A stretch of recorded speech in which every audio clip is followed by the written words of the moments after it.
ഞാൻ ബാത്റൂമിൽ പോയി കുളിയെല്ലാം കഴിഞ്ഞ് തിരിച്ചു വന്നപ്പോഴത്തേക്ക് എൻ്റെ സകല സാധനങ്ങളും നഷ്ടപ്പെട്ട് ഒന്നുമില്ലാത്തവനായി. ആളായിരുന്നെങ്കിലും ഈ നഷ്ടപ്പെട്ട എന്നെ ഇത് കൊണ്ടുപോയ മനുഷ്യനെ 5-6 മാസങ്ങൾക്ക് ശേഷം ഞാൻ അവിടെ ഈവനിങ് ഷിഫ്റ്റിൽ ജോലി ചെയ്ത സന്ദർഭങ്ങളിൽ കണ്ടു. എൻ്റെ മുന്നേ കൊണ്ടുവന്ന് വേറൊരു വലിയ കേസിൽ അദ്ദേഹത്തെ പ്രതിയാക്കി പിടിച്ചുകൊണ്ട് അറസ്റ്റ് ചെയ്ത് വേറൊരാളുടെ കൂടെ. ശരിക്കും അയാളൊരു നല്ല മോഷ്ടാവായിരുന്നു. അയാൾ ഭയങ്കര ഒരു ഇത് കഴിഞ്ഞ് വേറൊരു കാലിച്ചേക്ക് കേസിൽ വലിയ പിടിച്ച് കോഴിക്കോട് ജയിലിലേക്ക് കൊണ്ടുപോകുന്ന ഒരു സന്ദർഭങ്ങളിൽ ഞാൻ പറഞ്ഞിങ്ങനെ, സാറേ എനിക്കൊരു 5-6 മാസം മുമ്പ് ഇങ്ങനെ ഒരു സംഭവം നടന്നു, അതിവനാണെന്ന് പറഞ്ഞു. ഇവനെ എനിക്ക് കണ്ടപ്പോൾ തന്നെ മനസ്സിലായി. ഇവനോട് പറഞ്ഞു, നീ എൻ്റെ സർട്ടിഫിക്കറ്റ് എടുത്ത് വെച്ചതുകൊണ്ട് കാര്യമായി ഇന്ന് ഇവിടെ ജോലിയിൽ ഇവിടെ നിൽക്കുന്നു. അത്രയും ഒരു കരുണയുള്ള കള്ളനായിരുന്നു. അതുകൊണ്ട് എൻ്റെ ബാഗും എൻ്റെ ബാഗിലുണ്ടായിരുന്ന കുറച്ച് കാശും തുണികളും എല്ലാം കൊണ്ടുപോയെങ്കിലും എനിക്ക് ജോലി ലഭിക്കുന്നതിന് തടസ്സമായില്ല.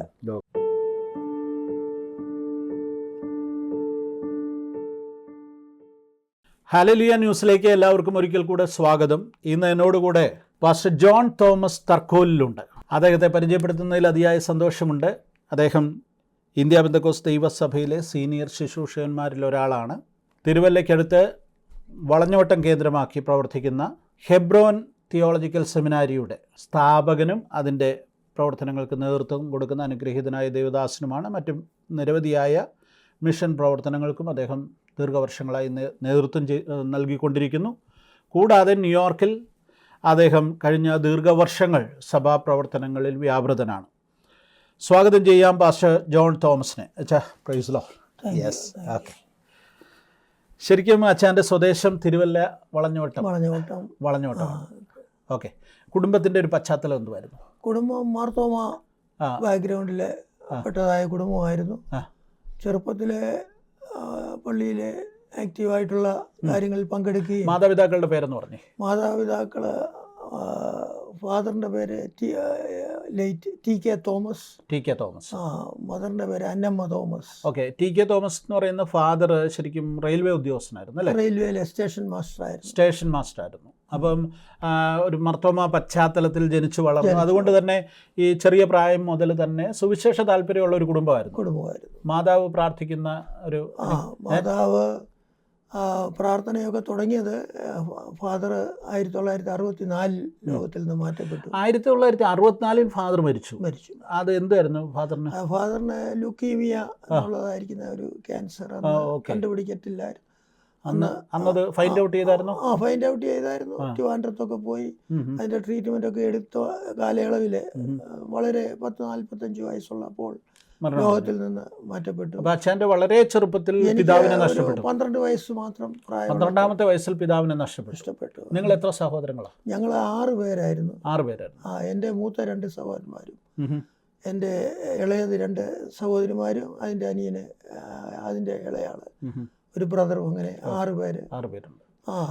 ഓക്കെ. ഈ സാധാരണ ഈ റെയിൽവേയിലെ ഉദ്യോഗസ്ഥന്മാരെന്ന് പറഞ്ഞാൽ നാട്ടിൽ താമസിക്കാനൊക്കത്തില്ലല്ലോ. അവർ എപ്പോഴും ഇങ്ങനെ മാറിയൊക്കെ താമസിക്കുന്ന ഒരു സാഹചര്യമായിരുന്നു. കേരളത്തിൽ തന്നെയായിരുന്നു അതോ? കേരളത്തിൽ ഫാദർ തമിഴ്നാട്ടിലും വർക്കല ആ സ്ഥലങ്ങളിലൊക്കെ ആയിരുന്നു. അപ്പോൾ അന്നേരം കുടുംബമായിട്ട് നിങ്ങൾ ഇങ്ങനെ മാറി താമസിച്ചോ അതോ ഫാദർ മാത്രം പോയോ?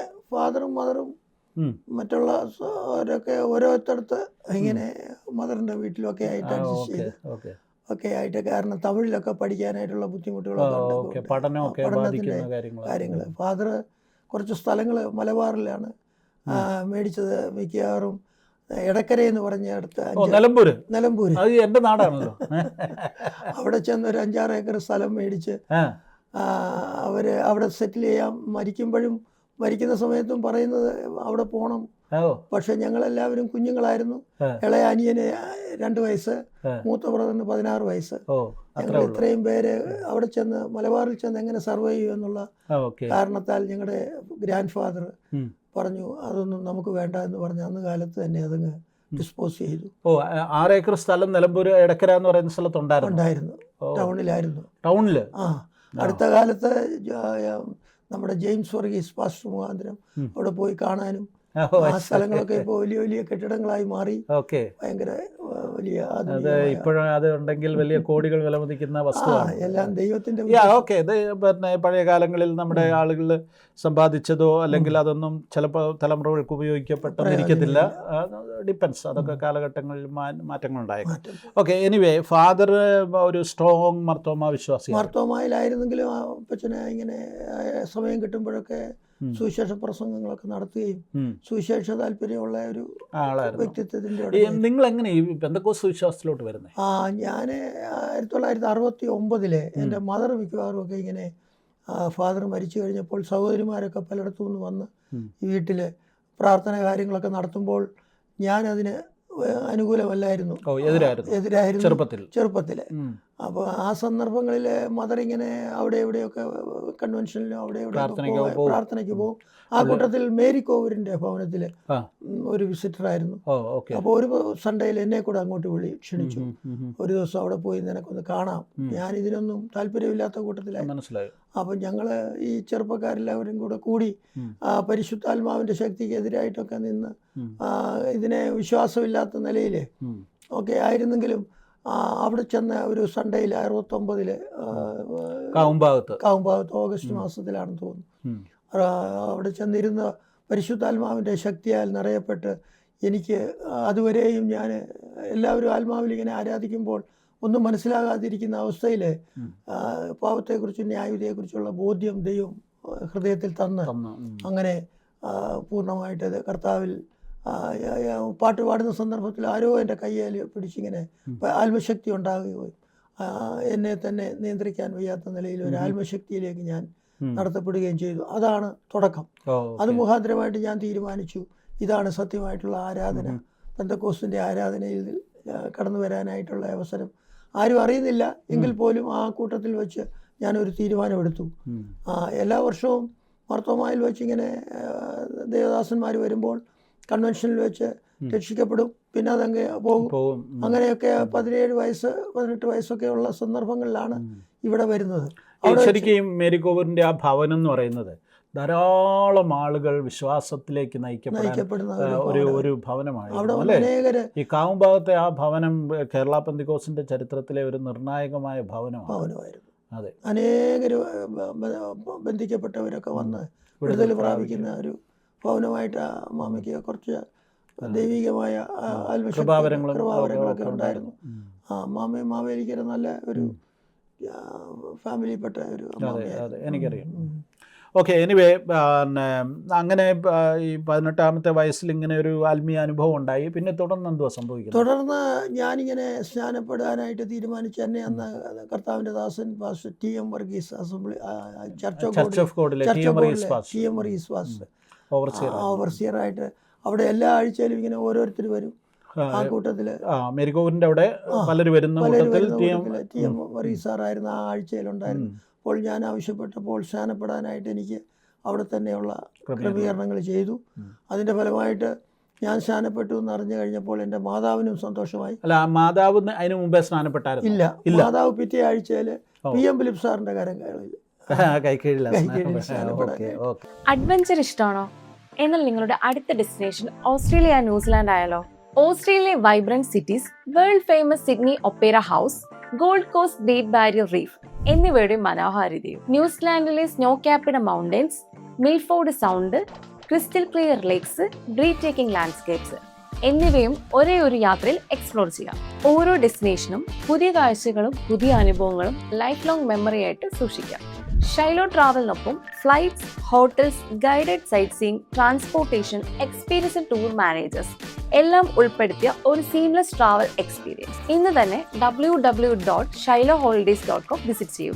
നിങ്ങളുടെ ഓസ്ട്രേലിയ ന്യൂസിലാൻഡ് ടൂർ ബുക്ക് ചെയ്യൂ.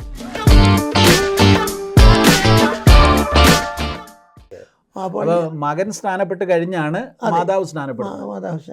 കാരണം മാതാവിനൊന്നും. അമ്മയുടെ പേരെന്തുവായിരുന്നു? അമ്മയുടെ പേര് കുഞ്ഞമ്മ അല്ലെങ്കിൽ അന്നമ്മ തോമസ് ആയിരുന്നു. അമ്മ നാട്ടിലെ എല്ലാവരും അറിയപ്പെടുന്ന. അമ്മ എത്ര വയസ്സ് വരെ ജീവിച്ചിരുന്നു? അമ്മ ഇവിടെ ഒരു 10-20 വർഷമൊക്കെ ഇവിടെ അമേരിക്കയിൽ 1980കളിൽ ഈ സ്ഥലത്ത് വരികയും 2002 വരെ ഇവിടെ ഉണ്ടായിരുന്നു. ഇവിടെ വെച്ചാണ് മരിക്കുന്നത്. Okay okay.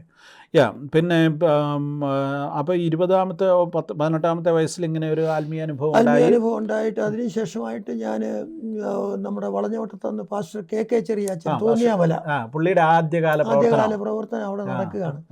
ആ സന്ദർഭത്തിൽ അദ്ദേഹം ഞാനിങ്ങനെ സ്നാനപ്പെട്ടു എന്നറിഞ്ഞപ്പോൾ ഞങ്ങളുടെ വീടുകളിലൊക്കെ വന്ന വെളിപ്പാട് പുസ്തകം ദാനിയേൽ പ്രവചനമൊക്കെ പഠിപ്പിക്കുന്ന കൂട്ടത്തിലാണ്.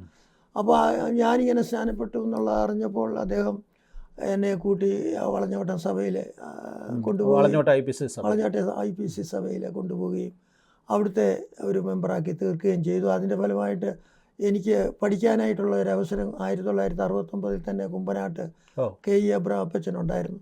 അപ്പച്ചൻ്റെ അടുത്ത് കൊണ്ടുവന്നിട്ട് ഇവനെ ഇവിടെ ബൈബിൾ സ്കൂളിലേക്ക്. സെക്കുലർ വിദ്യാഭ്യാസം ഞാൻ പ്രീ ഡിഗ്രി കഴിഞ്ഞിട്ട് ഇങ്ങനെ കോളേജിൽ പോകാനായിട്ട് BSc കോളേജിൽ പോകാനായിട്ട് മർത്തോമ കോളേജ്, തിരുവല്ല മർത്തോമ കോളേജിൽ പഠിച്ചതിന് ശേഷം തുടർന്ന് പഠിക്കാനായിട്ടുള്ള ശ്രമങ്ങൾ നടത്തിക്കൊണ്ടിരിക്കുമ്പോഴാണ് ഇങ്ങനെ ഒരു അവസരം ഉണ്ടായി.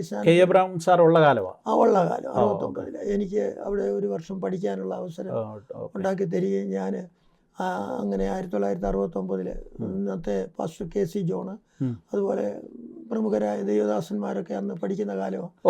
അവരുടെ കൂടെ ഞാൻ ഡോർമെറ്ററിയിൽ താമസിച്ച് പഠിച്ചു. ഒരു ആരൊക്കെയായിരുന്നു അന്ന് പഠിപ്പിച്ചത്?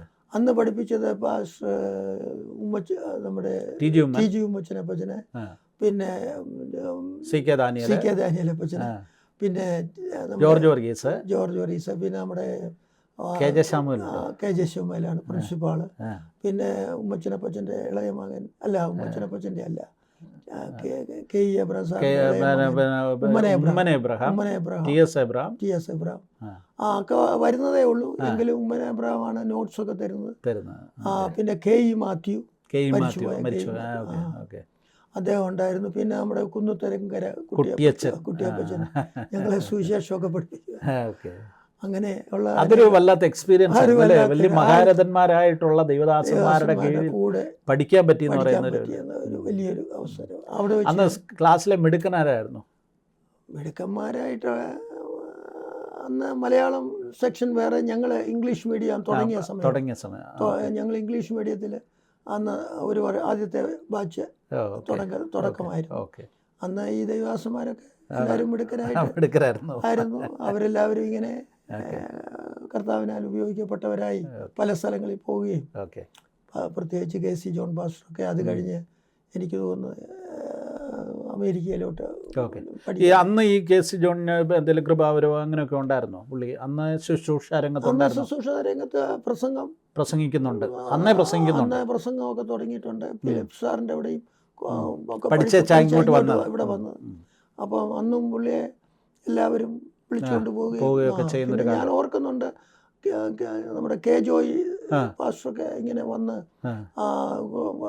ഡൽഹിയിൽ നിന്നൊക്കെ വരുന്ന സന്ദർഭങ്ങളിൽ ഇങ്ങനെ കാണുകയും അവരൊക്കെ ഉപയോഗിക്കപ്പെടുന്ന ഒരു കാലയളവായിരുന്നു. എനിവേ, ആ പഠനം കഴിഞ്ഞ് പിന്നെ ശുശ്രൂഷ രംഗത്തോട്ട് പോയോ? പഠനം കഴിഞ്ഞ് ഇരിക്കുന്ന സന്ദർഭങ്ങളിലാണ് എനിക്ക് ഒരു റെയിൽവേ എന്നൊരു എൻ്റെ ഫാദറിൻ്റെ ജോലി, ഫാദറിൻ്റെ മരണത്തെ തുടർന്ന് അത് പിന്നെ ആ ജോലിക്ക് മക്കളിൽ ആർക്കെങ്കിലും കിട്ടുമെന്നുള്ളത്. അപ്പം മൂത്ത രണ്ടുപേരും സ്ഥലത്തില്ലായിരുന്നു. മൂത്ത ആളങ്ങ് കുവൈറ്റിൽ പോയി, രണ്ടാമത്തെ ആള് മദ്രാസിലുമായിരുന്നു.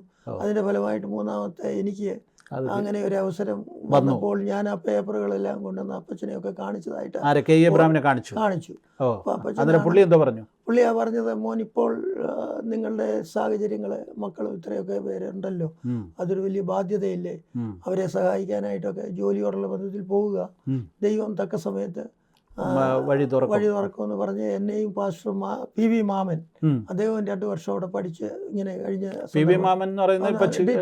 ഡിട്രോയിറ്റിലുള്ള PV മാമൻ, ഞങ്ങൾ രണ്ടുപേരെയും കൂടെ അപ്പച്ചൻ തലയെ കൈവച്ച് പ്രാർത്ഥിച്ച്, പാലക്കാടായിരുന്നു എനിക്ക് ആദ്യത്തെ അപ്പോയിന്റ്മെന്റ് റെയിൽവേയിലെ ജോലിയായിട്ട്. അങ്ങനെ എന്നെ പാലക്കാടേക്ക്. അല്ല, PV മാമനെ എങ്ങോട്ട് വിട്ടു? ഞങ്ങൾ രണ്ടുപേരും ഒന്നിച്ച് അവിടെ റെയിൽവേ പാലക്കാട് ഒരു ക്വാർട്ടേഴ്സ് ഞങ്ങൾക്ക് കിട്ടിയായിരുന്നു. അപ്പോൾ ആ ക്വാർട്ടേഴ്സിൽ താമസിച്ചുകൊണ്ട് പ്രവർത്തിക്കാനായിട്ട് എനിക്ക് ഉച്ച വരെ ഉള്ളു ജോലി. അപ്പോൾ ഉച്ച കഴിഞ്ഞ് ഞങ്ങളിങ്ങനെ ട്രാക്റ്റുമായിട്ട് അവിടെയുള്ള അതായത് അച്ഛന് റെയിൽവേയിൽ ജോലി കിട്ടുന്നു, ആ ജോലിയോടനുബന്ധിച്ച് അവിടെ ഒരു ക്വാർട്ടേഴ്സ് കിട്ടും. അപ്പൊ ആ ക്വാർട്ടേഴ്സിൽ കൂടെ താമസിക്കാനായിട്ട് കൂടെ പഠിച്ച പിന്നെ പി വി മാമച്ചാനെ കൂടെ അയക്കുന്നു. ഓ, എന്നിട്ട് അപ്പം ജോലിയും അതിന്റെ കൂടെ സുവിശേഷമല്ലേ? മനസ്സിലായി. കഴിഞ്ഞ് ഞങ്ങള് ഇങ്ങനെ ട്രാക്റ്റുകളുമായിട്ടൊക്കെ അവിടെയുള്ള വില്ലേജുകളിലൊക്കെ പോയി. ഒരു പ്രാവശ്യം അവിടുത്തെ അകത്തേത്തറ എന്ന് പറഞ്ഞ സ്ഥലത്ത് പോയപ്പോൾ അവരെല്ലാവരും കൂടെ കൂടി ഞങ്ങളെ വളഞ്ഞു. നിങ്ങൾക്ക് ഇവിടെ ഒന്നും പറയാനൊക്കത്തില്ല, പറഞ്ഞു കഴിഞ്ഞാൽ ഉപദ്രവം നേരിടുമെന്ന് പറഞ്ഞു ഞങ്ങളെ ഉപദ്രവിക്കുമെന്നൊക്കെ പറഞ്ഞതുകൊണ്ട്. ഇത് ഏത് വർഷമാണ് ശരിക്കും? 69 70 കാലയളവിലാണ്. 57 വർഷം മുമ്പത്തെ കാര്യമായി പറയുന്നത്. അപ്പോൾ അവിടെ വെച്ചാണ് ഞങ്ങൾക്ക് വാസ്തവത്തിൽ അന്ന് ഇന്ന് അദ്ദേഹത്തിൻ്റെ പേര് മാനുവൽ, PJ മാനുവൽ എന്ന് പറഞ്ഞ് അദ്ദേഹത്തിൻ്റെ സ്ഥലം മുട്ടം, തൊടുപുഴ. തൊടുപുഴ. ഞങ്ങൾ ഒന്നിച്ച് റെയിൽവേയിൽ ഞാനും റെയിൽവേ ജോലി ചെയ്തപ്പോൾ അദ്ദേഹം അവിടെ ടെലിഫോൺസിലെ ജോലിക്കാരനായി. ഞങ്ങൾ എല്ലാം കൂടെ ഒന്നിച്ച് വന്ന് താമസിച്ചു. അപ്പോൾ അദ്ദേഹം ഉണ്ട്. പിന്നെ ഫിലിപ്പ് എന്നും പറഞ്ഞ് ആൻഡേഴ്സൺ ചർച്ചക്കോട്ടിലെ ഒരു ദേവദാസിൻ്റെ അനിയൻ, അദ്ദേഹം. ഞങ്ങളിങ്ങനെ 3 പേരിരുന്ന് പ്രാർത്ഥിക്കുന്ന സമയത്തിൽ 1977 പരിശുദ്ധാത്മാവിൻ്റെ വലിയ ഒരു പകർച്ചയുണ്ടായി. അവർ ആഗ്രഹിച്ച പോലെ തന്നെ ഇതിനെപ്പറ്റിയൊക്കെ ഞങ്ങളിങ്ങനെ ആർഗ്യൂ ചെയ്ത് പറഞ്ഞേച്ച് ഒടുവിൽ പ്രാർത്ഥിക്കാനായിട്ടിരുന്നു.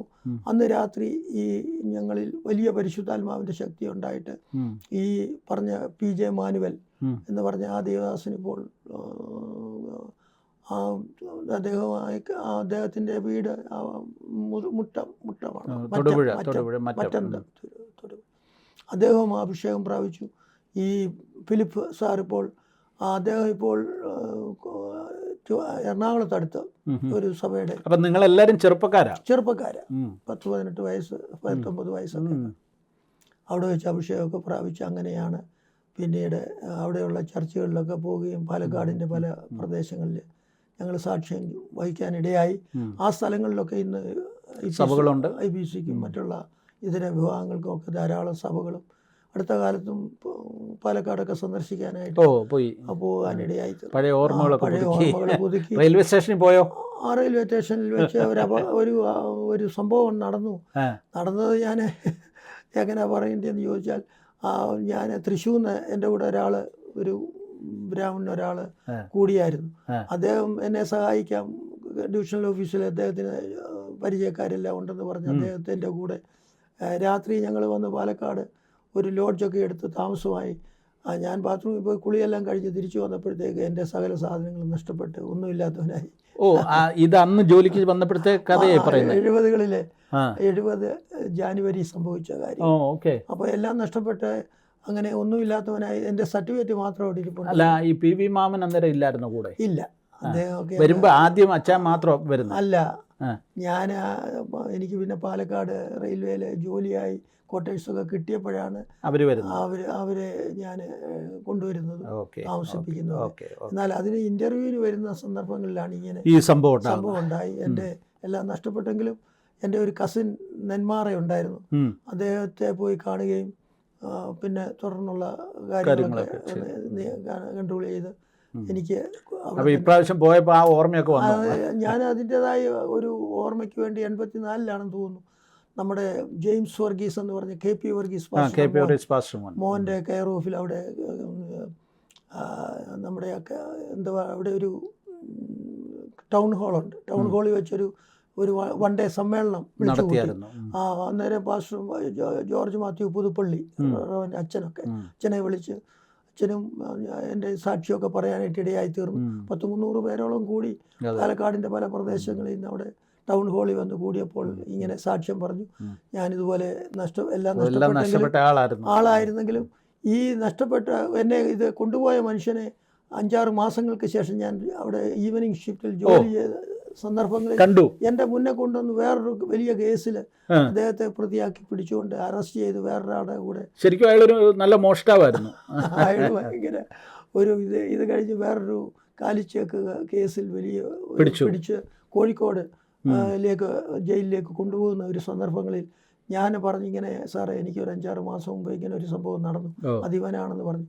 ഇവനെ എനിക്ക് കണ്ടപ്പോൾ തന്നെ മനസ്സിലായി. ഇവനോട് പറഞ്ഞു നീ എൻ്റെ സർട്ടിഫിക്കറ്റ് എടുത്ത് വെച്ചത് കൊണ്ട് കാര്യമായി ഇന്ന് ഇവിടെ ജോലിയിൽ ഇവിടെ നിൽക്കുന്നു. അത്രയും ഒരു കരുണയുള്ള കള്ളനായിരുന്നു. അതുകൊണ്ട് എൻ്റെ ബാഗും എൻ്റെ ബാഗിലുണ്ടായിരുന്ന കുറച്ച് കാശും തുണികളും എല്ലാം കൊണ്ടുപോയെങ്കിലും എനിക്ക് ജോലി ലഭിക്കുന്നതിന് തടസ്സമായില്ല. അങ്ങനെയൊക്കെ ദൈവം ആ കള്ളനോടൊരു നന്ദി പറയണം. നന്ദി പറയുന്നു. അതിന് പിൽക്കാലത്ത് 2000 അവിടെ ബൈബിൾ സ്കൂൾ ആരംഭിച്ചതിന് ശേഷമായിട്ട് എക്സ്റ്റൻഷൻ സ്കൂള് പാലക്കാടിനെ നിങ്ങളുടെ കയ്യിൽ തരുന്നു എന്ന് എൻ്റെ വൈഫിനോടുള്ള ഒരു പ്രവചനം. അത് പാലക്കാടിനെ നിങ്ങളുടെ കയ്യിൽ തരുന്നു. അപ്പോൾ അത് എന്താണെന്നുള്ളത് മനസ്സിലായില്ല എങ്കിലും പിൽക്കാലത്ത് അവിടെ ഒരു ബൈബിൾ ക്ലാസ് ആരംഭിക്കാനും നെന്മാറയിലുള്ള അദ്ദേഹത്തിൻ്റെ പേര് ദാനിയൽ, എബി ദാനിയൽ എന്ന് പറഞ്ഞ ഒരു നെന്മാറ പ്രവർത്തിച്ച ഒരു ദൈവദാസൻ മുഖാന്തരമായിട്ട് അനേകരെ അവിടെ ബൈബിൾ ക്ലാസ് പഠിപ്പിക്കാൻ ഓൺലൈനിൽ. അപ്പോൾ പാലക്കാട് പലയിടങ്ങളിലായിട്ട് ഒരു 5-6 സ്ഥലങ്ങളിലായിട്ട് നല്ലേപ്പള്ളി, അങ്ങനെ ചിറ്റൂര്, ഇങ്ങനെയുള്ള സ്ഥലങ്ങളിലൊക്കെ എക്സ്റ്റൻഷൻ കോഴ്സ് നമ്മുടെ വകയായിട്ട് നടത്തി അനേകരെ ദൈവവചനം പഠിപ്പിക്കാനായിട്ട് സാധിച്ചപ്പോൾ ഈ പ്രവചനം ദൈവം നിറവേറി. വൈഫ് അന്നേരം ഇല്ല എങ്കിലും വൈഫ് 10 വർഷം മുമ്പ് ലോകത്തിൽ നിന്ന് മാറ്റി. അങ്ങനെ ഏതായാലും പാലക്കാട് ചെന്ന് എൻ്റെ സാക്ഷ്യം വഹിക്കാനായിട്ട് ദൈവം ഇടയാക്കി. ഓക്കെ. അപ്പം പിന്നെ ഈ പാലക്കാട് എത്ര കാലം ജോലി ചെയ്തു? പാലക്കാട് 2 വർഷം റെയിൽവേ സ്റ്റേഷനിലും ഒക്കെ ആയിട്ട് ജോലി ചെയ്തുകൊണ്ടിരിക്കുമ്പോൾ എനിക്ക് ട്രാൻസ്ഫറായിട്ട് ഇരുമ്പനം അമ്പലമുകൾ എറണാകുളത്ത് അവിടോട്ട് ട്രാൻസ്ഫറായി. അപ്പോൾ ഞാൻ 1972 മുതൽ 75 വരെ അവിടെ ജോലിയായിട്ട് നിൽക്കുമ്പോൾ പോയി വരാനൊക്കെ ഒരു സൗകര്യമുണ്ട്. എറണാകുളം വരെ വന്നാൽ മതിയല്ലോ. അങ്ങനെ ഇരിക്കുന്ന സന്ദർഭങ്ങളിൽ അവിടെയുള്ള വളഞ്ഞമ്പലം IPC ചർച്ചിൽ അന്ന് പാസ്റ്റർ KK ചെറിയാച്ചൻ അവിടെയുണ്ട്. വളഞ്ഞമ്പലം സഭയിൽ അതിനുശേഷമായിട്ട് നമ്മുടെ മുട്ടം കീവറിച്ചാനും ഒക്കെ അവിടെ പ്രവർത്തിച്ചിട്ടുണ്ട്. ഒരു വർഗീസ് പാസ്റ്ററുണ്ട്. ആദ്യത്തെ പാസ്റ്ററായിട്ട് വളഞ്ഞമ്പലത്ത് ഇരുന്നത് നമ്മുടെ MV തോമസ് പാസ്റ്റർ. അവിടെ ഒരു വളഞ്ഞമ്പലത്തെ ഒരു വാടകയ്ക്ക് ഒരു കെട്ടിടമെടുത്ത് ആരാധിച്ചുകൊണ്ടിരിക്കുമ്പോഴാണ് ഞാൻ ആദ്യമായിട്ട് അവിടെ ചെന്നത്. അതിനുശേഷം അദ്ദേഹം മാറി വേറെ ഒരു സ്വതന്ത്ര സഭ സ്ഥാപിച്ചു. അതിനുശേഷം IPCയിലെ ദൈവദാസന്മാർ അവിടെ അങ്ങനെ KK ചെറിയാച്ചനാണ് അവിടെ സ്ഥലം മേടിച്ച് ഹോളൊക്കെ വെച്ചത്. പക്ഷേ ഞാൻ ഈ അടുത്ത കാലത്താണ് അവിടെ ചെന്ന് ആ സഭ ഒക്കെ കാണുവാനായിട്ട് വളരെ ഭംഗിയായിട്ട് ജോസ് പാപ്പച്ചനൊക്കെ അവിടെ ചെന്ന് കാണാനായിട്ട് ഇടയായി തീർന്നു. ഓക്കെ. അപ്പം പിന്നെ അങ്ങനെ റെയിൽവേയിൽ അവിടെ ഇരുമ്പനത്ത് 5 വർഷം ജോലി ചെയ്തു. 75 ആയപ്പോൾ എനിക്ക് എൻ്റെ ബ്രദർ കുവൈറ്റിൽ നിന്ന് ഒരു ലെറ്റർ, ഒരു ഇൻവിറ്റേഷൻ അയച്ചതിൻ്റെ ഫലമായിട്ട് ഞാൻ 75 കുവൈറ്റിലേക്ക് പോവുകയാണ്. ജോലി രാജിവെച്ച് പോകും. ജോലി വിട്ടിട്ട് അവിടെ കുവൈറ്റിൽ പോയി. അവിടെ ചെന്ന് ഏതായാലും ദൈവം ഒരു വഴിയൊരുക്കി. അവിടെയും ഒരു ചെറിയ ജോലിയൊക്കെ ലഭിക്കാനിടയായിരുന്നു. 78 വരെ ഏകദേശം 3 വർഷം 4 വർഷം അവിടെ ജോലിയോടുള്ള ബന്ധത്തിൽ ചർച്ചിലെ അവിടുത്തെ അന്ന് പാസ്റ്റർ നമ്മുടെ ഫിലിപ്പ് സാറായിരുന്നു. വെഡ്മണി ഫിലിപ്പ് സാറായിരുന്നു പാസ്റ്റർ. TK ഫിലിപ്പ് സാറ് പാസ്റ്ററായിട്ട് കുവൈറ്റ് സഭയുടെ ചുമതല എടുത്ത് വരുന്ന സന്ദർഭത്തിൽ അതിനു മുമ്പേ പല ചരിത്രങ്ങളൊക്കെ ഉണ്ട്.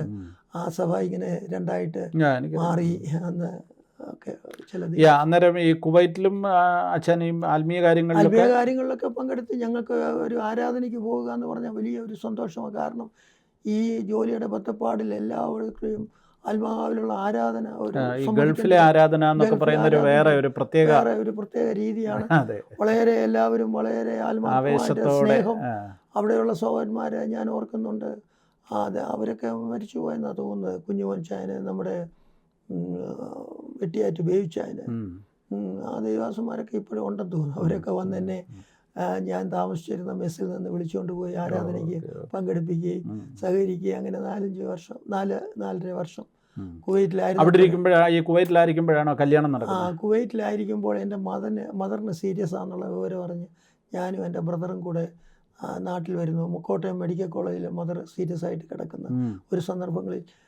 എന്നാൽ അമ്മയ്ക്ക് ഒരു ട്രീറ്റ്മെൻറ്റിലുള്ള വിഷവ് പറ്റിയത് ഹാർട്ടിനാണെന്നോ ലങ്സിനാണെന്നോ ഇച്ചിരി അസുഖമായിട്ട് മരണത്തോളവും വെല്ലുവിളിച്ചപ്പോൾ എല്ലാവരും പ്രാർത്ഥിച്ചു. എല്ലാവരുടെയും പ്രാർത്ഥനയുടെ ഫലമായിട്ട് അമ്മയ്ക്ക് ഒരു വലിയ വിടുതൽ കിട്ടി. വിടുതൽ കിട്ടിയപ്പോൾ എനിക്കന്ന് 10-26 വയസ്സുണ്ട്, 27 വയസ്സാകുന്നു. അപ്പോൾ മദർ പറഞ്ഞു ഇനിയും കല്യാണം കഴിച്ചിട്ട് പോയാൽ മതി എന്ന് പറഞ്ഞു. ഇങ്ങനെ ഒരു ആലോചന ഇവിടെ അമേരിക്കയിൽ അന്ന് പാസ്റ്റർ ജോയ് പി ഉമ്മൻ്റെ ചർച്ചിലായിരുന്നു ഈ എൻ്റെ വൈഫ് മേരി തോമസ്. തോമസിന്റെ വീട് മാമല പുത്തൻകുരിശ് ആയിരുന്നെങ്കിലും അവരെല്ലാം യാക്കോബ ബാക്ക്ഗ്രൗണ്ടിൽ നിന്ന് വിശ്വാസത്തിലേക്ക് ഇങ്ങനെ വന്നിരുന്ന സന്ദർഭങ്ങൾ ഇവിടെ വെച്ച് PM ഫിലിപ്പ് സാറിൻ്റെ പ്രസംഗത്തിലാണ് രക്ഷിക്കപ്പെട്ടത്. അങ്ങനെ സ്നാനപ്പെട്ട് വൈ സക്കറിയ സാറായിരുന്നു സ്നാനപ്പെടുത്തിയത്. വൈ സക്കറിയ എന്ന് പറഞ്ഞാൽ ചോറിലെ ഒരു ദൈവദാസന.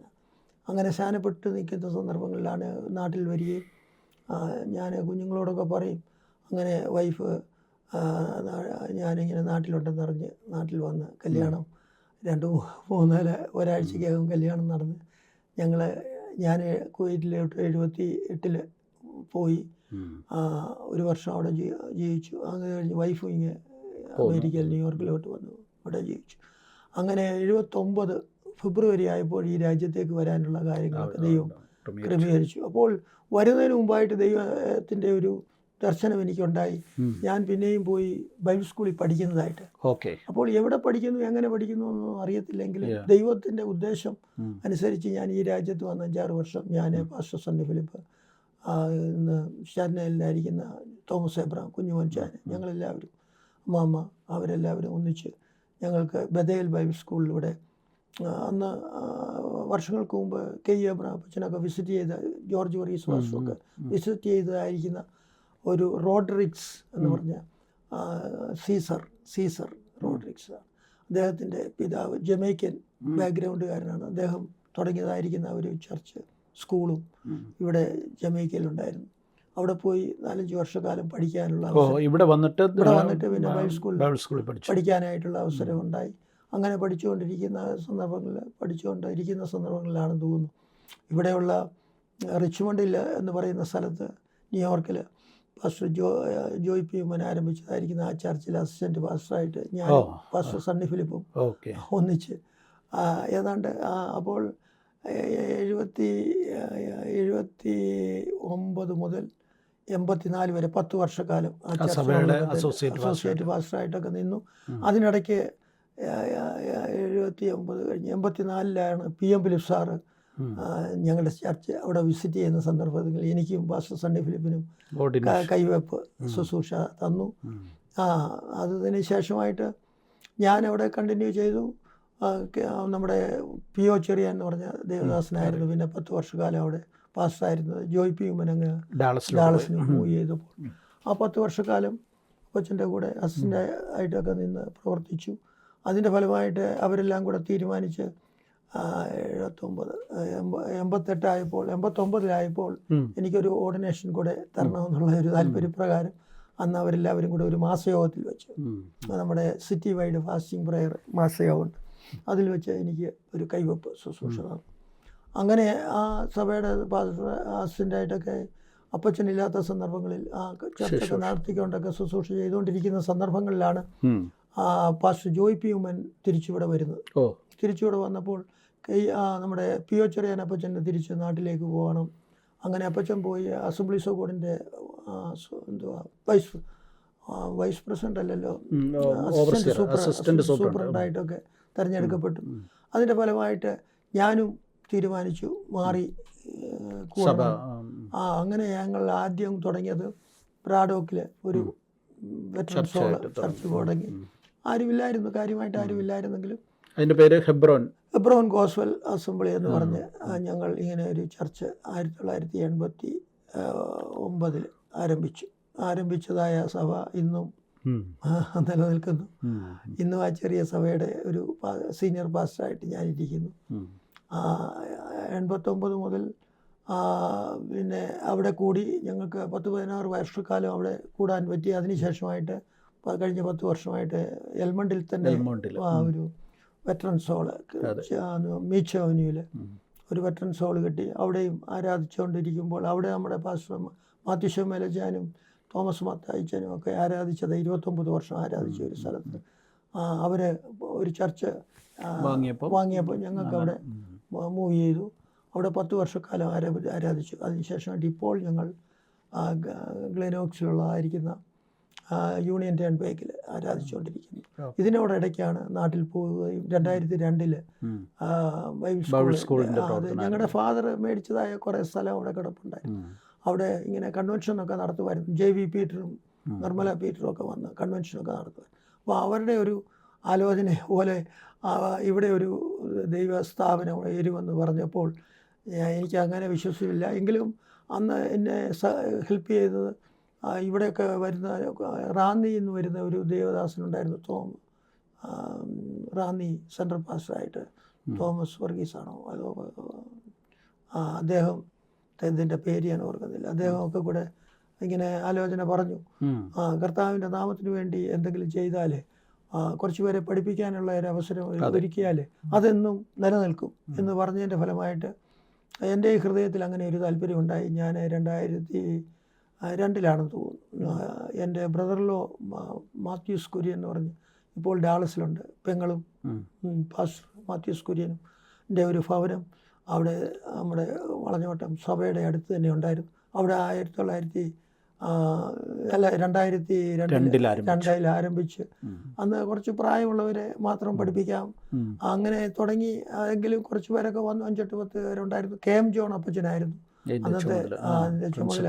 അപ്പച്ചൻ പറഞ്ഞു ഞാനായിരിക്കും ഇതിൻ്റെ പ്രിൻസിപ്പൾ എന്ന് പറഞ്ഞു. അപ്പച്ചൻ അന്നത്തെ കാലത്ത് മലബാറിൽ നിന്നൊക്കെ ഇവിടെ വന്ന് സെറ്റിൽ ചെയ്ത് ചെങ്ങന്നൂർ സെൻട്രൽ പാസ്റ്ററായിട്ടൊക്കെ ആരംഭമിട്ട ഒരു കാലയളവിൽ അപ്പച്ചനെ ഞങ്ങളുടെ ഒരു ബന്ധു അവിടെ ആയതുകൊണ്ട് അപ്പച്ചൻ അതിൻ്റെ ചുമതല ഏറ്റു. അതിനുശേഷമായിട്ട് നമ്മുടെ മരിച്ചുപോയ TC കോച്ച് സാറ് അതിൻ്റെ പ്രിൻസിപ്പാളായിരുന്നു. ഇപ്പോഴത്തെ പ്രിൻസിപ്പാളായിട്ട് Alex John sir Valakom, doctor Alex John sir Valakom അതിൻ്റെ ശുശ്രൂഷകരായിരിക്കും. ഏതായാലും അത് 100 ആളുകളെ 1000 പേരെയോളം നമ്മൾ നോർത്ത് ഇന്ത്യയിൽ നിന്ന് വന്നവരെ എല്ലാം അവരെ പഠിപ്പിച്ച് വിടാനും അനേകരെ ഇന്നും ഓൺലൈനിൽ 350 പേരോളം ഓൺലൈനിൽ പഠിക്കുന്നു. 10-20 പേര് അവിടെ താമസിച്ച് പഠിക്കുന്നു. ഈ പ്രാവശ്യം അങ്ങനെ ദൈവം എല്ലാ വർഷവും ജാനുവരി ആകുമ്പോഴത്തേക്ക് പോയി ഗ്രാജുവേഷനിൽ പങ്കെടുക്കാനും എല്ലാ കാര്യങ്ങളും ചെയ്യാനായിട്ട് എല്ലാ പ്രമുഖരായ ദൈവദാസന്മാർ വന്ന് എല്ലാം ഗ്രാജുവേഷനെ എല്ലാം പങ്കെടുക്കും. അതോടൊപ്പം തന്നെ ഞങ്ങൾക്ക് ഒരു സ്കൂള് ഇച്ഛാപുരം എന്ന് പറഞ്ഞത് ആന്ധ്രാപ്രദേശിലെ നവരംപൂരും ഇച്ഛാപുരവും ഒക്കെ ആയിട്ട് ആരംഭിച്ചു. അവിടെ ഒരു ചെറിയ സ്കൂളുണ്ട്. ഇച്ഛാപുരം സ്കൂള് വളർന്നിട്ട് ഇപ്പോൾ 1000 സ്റ്റുഡൻസ് സെക്കുലർ സ്കൂൾ ആരംഭിക്കാനായിട്ടിടയായി. അതിൻ്റെ ചുമതല വഹിക്കുന്നത് ജോൺ വെസ്ലി എന്ന് പറഞ്ഞ ഒരു ദൈവദാസനും ഭാര്യയുമാണ്, കൊട്ടാരക്കരക്കാരാണ്. അവരവരുടേതായ കാര്യങ്ങളിൽ 19 സ്റ്റാഫും എല്ലാമായിട്ട് അത് പുരോഗമിച്ചു. ഇപ്പോഴവിടെ കെട്ടിടങ്ങളൊക്കെ പണിതുകൊണ്ടിരിക്കുന്നു. ദൈവം എത്രത്തോളം ദൈവം സഹായിച്ചു. നോർത്ത് ഇന്ത്യയിലെയും ഇടയ്ക്ക് എല്ലാ പ്രാവശ്യവും പോകാനും വിസിറ്റ് ചെയ്യാനും ഒക്കെ ദൈവം സഹായിച്ചു. ഓക്കെ, അച്ഛൻ്റെ ജീവിതത്തിലെ ഏറ്റവും വേദനാജനകമായ കാര്യമാണ് ഭാര്യയുടെ മരണം. 10 വർഷം മുമ്പ് 2016 ഞാൻ വൈഫും കൂടെ നോർത്ത് ഇന്ത്യയിലൊക്കെ പോയി. സഹോദരിയുടെ പേര് മേരി. അവർ വിശ്വാസത്തിലൊക്കെ വന്ന് നല്ല തീഷ്ണതയായിട്ട് നിൽക്കുന്ന സന്ദർഭങ്ങളിലാണ് ഈ നോർത്ത് ഇന്ത്യയിൽ പോകുന്നതും അവിടെയുള്ള മിഷൻ പ്രവർത്തനമൊക്കെ വളരെ താല്പര്യത്തോടു കൂടെ ഇരിക്കുന്നത്. അതെല്ലാം കഴിഞ്ഞ് ഇവിടെ വന്നു. എന്നാൽ ഇതിനിടയ്ക്ക് ഒരു അസുഖം നേരിട്ടു, തൈറോയിഡ് ക്യാൻസർ. അത് സ്പ്രെഡ് ചെയ്തു. അതിൻ്റെ ഫലമായിട്ട് പുള്ളിക്കാരത്തി 2016 ഫെബ്രുവരിയിൽ ലോകത്തിൽ നിന്ന് മാറ്റപ്പെട്ടു. ഇപ്പോൾ 10 വർഷത്തോളമായിരിക്കുന്നു. അങ്ങനെ മാറ്റപ്പെട്ടു. അത് ആ വൈഫിൻ്റെയും വലിയൊരു ആഗ്രഹമായിരുന്നു നോർത്ത് ഇന്ത്യയിലെ കുഞ്ഞുങ്ങൾക്ക് വേണ്ടി എന്തെങ്കിലും ചെയ്യണം. അങ്ങനെയാണ് ഈ സ്കൂളൊക്കെ സപ്പോർട്ട് ചെയ്യുന്നത്. ഈ സ്കൂളൊക്കെ എങ്ങനെ പിന്നെ ഇവിടെ ഇപ്പോൾ ചെറിയൊരു ചർച്ചുണ്ട്, അതിൻ്റെ ചുമതലയും ഈ വൈ സ്കൂളിൻ്റെ ഓൺലൈൻ പ്രവർത്തനങ്ങളും. ഓക്കെ, ഈ പിന്നെ മക്കൾ 4 പേരാണ്. 4 പേര്, 4 പെൺമക്കളാണ്. 4 പെൺമക്കൾ. അവരുടെ 2 പേരുടെ കല്യാണം കഴിഞ്ഞു. രണ്ടാമത്തെ ആളിൻ്റെയും മൂന്നാമത്തെ ആളിൻ്റെയും കല്യാണം കഴിഞ്ഞു. ഇനി ഇളയ ആൾ കൂടുണ്ട്. പിന്നെ മൂത്ത ആളും അവിടെ അടുത്ത് താമസിക്കുന്നു. എല്ലാവരും ഈ അടുത്തടുത്തൊക്കെ തന്നെ താമസിക്കുന്നുണ്ട്, ന്യൂയോർക്കിൽ തന്നെയുണ്ട്. അവരുടെ സഹായങ്ങളൊക്കെ കൊണ്ട് എൻ്റെ പ്രവർത്തനത്തിലും അച്ഛൻ്റെ പ്രവർത്തനങ്ങളെല്ലാം നടക്കുന്നത് അച്ഛൻ്റെ കുടുംബം മക്കളുടെയൊക്കെ സഹായം കൊണ്ട്, എൻ്റെ സഹായം കൊണ്ടൊക്കെ ഇങ്ങനെ അങ്ങ് നടന്നു പോകുന്നു. അല്ലാതെ വേറെ ആരുടെയും സഹായങ്ങളൊന്നും എനിക്കറിയാം. ദൈവം തന്ന ഒരു കാഴ്ചപ്പാടും ആ ദർശനവും അനുസരിച്ച് നമ്മളാൽ കഴിയുന്നത്രയും കാര്യങ്ങൾ ചെയ്യാൻ സാധിക്കുന്നു എന്ന് പറയുന്ന പ്രധാനപ്പെട്ട കാര്യമാണ്. എനിവേ, ദൈവം ധാരാളമായിട്ട് അനുഗ്രഹിക്കട്ടെ. നമുക്ക് ഒരുമിച്ച് ഇരിക്കാനും ഈ കാര്യങ്ങളൊന്ന് സംസാരിക്കുവാനും അവസരം ലഭിച്ചതിൽ സന്തോഷം. കർത്താവ് ധാരാളമായിട്ട് താങ്ക് യു. സാംകുട്ടി പാസ്റ്റർ ഓർക്കുമ്പോൾ അനവധി കാര്യങ്ങൾക്ക് മുൻകൈ നമ്മളെ ഒത്തിരി കാലങ്ങളായിട്ട് സ്നേഹിക്കാനും സഹകരിക്കാനും അവസരം ലഭിച്ചു. അതൊക്കെ താങ്ക് യു. എല്ലാത്തിനുമായിട്ട് താങ്ക് യു.